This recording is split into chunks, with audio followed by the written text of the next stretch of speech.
मैं अणखी पुत पंजाब दा मैनू जाने कुल संसार। मैं अणखी पुत पंजाब दा मैनू जाने कुल संसार। मैं मां धरती दे वास्ते ए जान भी दिना वार। मैं मां धरती दे वास्ते ए जान भी दिना वार। जिस मां ने मैनू जम्मिया उंदे क्यों ना गावां गीत। असी प्यार परीता वंडदे साडे मुढ़ कदीम दी रीत। मेरे बलदां दे गल टलियां मेरे खंडू मिठे खूह। मेरी धरती सोना जमदी मेरी जन्नत वर्गी जू।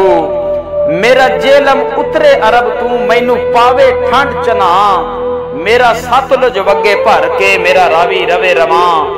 पंज पानी मैनू पाल दे मेरी ठंडी कर दे जिंद। मेरे चारों पासे मस्तियां मेरा भरिया रहिंदा सिंध। मैनू पूरब कुछड़ चाड़िया मैनू पछों कीता प्यार।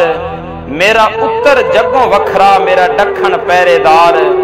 इत्थे चेतर रुत्तां जमियां होए मेले विच वसाख। इत्थे जेठ जवानी मस्तियां असी हाड़ नू लिया झाक। इत्थे सावन रुत्तां बदलियां ते भादू कड्डे वट। इत्थे अस्सू वावां ठंडियां असी कत्ते नू लिया कट। इत्थे मगर फौजां चढ़ियां ते अंदर लग पई लौ। असा डिठे सुफने जाग के असी इंज हंडाया पो। इत्थे मांग च पाड़ा घटिया ते फगण आ गए बार।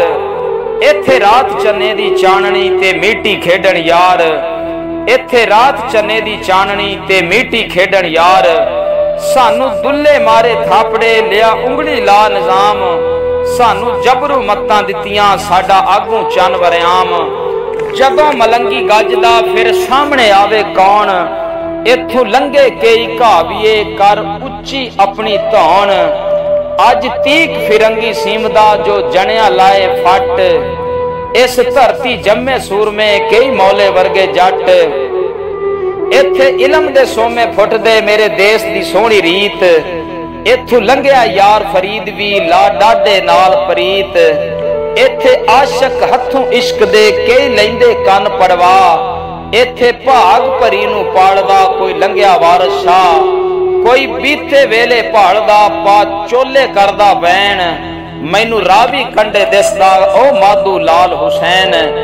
बाहू दी हूहू रचदी धरती दे विच शरीर। रोही विच फड़ के रोल दे इत्थे कोट मिठण दे पीर। छम छम ए सावन वसदा जद लैना उच्ची ना।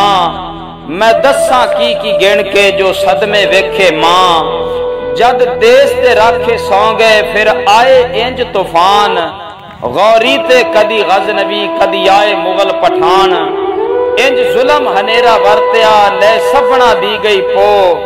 इत्थे राज हंडाया गोरियां कोई करके सबर तरो। इत्थे कुस गए सोहने सूरमे रही वैन करेंदी मां। रह रत्ते हो वगदे मेरे रावी पीर चना। इत्थे जुल्मी धूड़ा उडियां हुई वस्ती इंज बर्बाद। इत्थे थां थां गड्डियां सूलियां इत्थे गोरे बड़े जलाद। इत्थे अजला तू रह जमदे कई वैरी खान शमीर। इत्थे रांझा रह गया रोमदा ते मोहरा खा लिया हीर। असी अज भी जे ना जागिए नहीं जागते रहना ना। मां बोली दे वारसो पई वैन करेंदी मां। मैं छावां दे विच सुक गई ते लगी डाडी औड़। इत्थे घर घर इंग्लिश मीडियम मेरे बचड़े हो गए चौड़। ए मां बोली ए मां धरती ए नहीं इन्हां दे विच विथ। उठ बहु सलीम ना सौ जा कोई अगला पैंडा मिठ। मैं अणखी पुत पंजाब दा मैनू जाने कुल संसार। मैं मां धरती दे वास्ते ए जान भी दिना वार।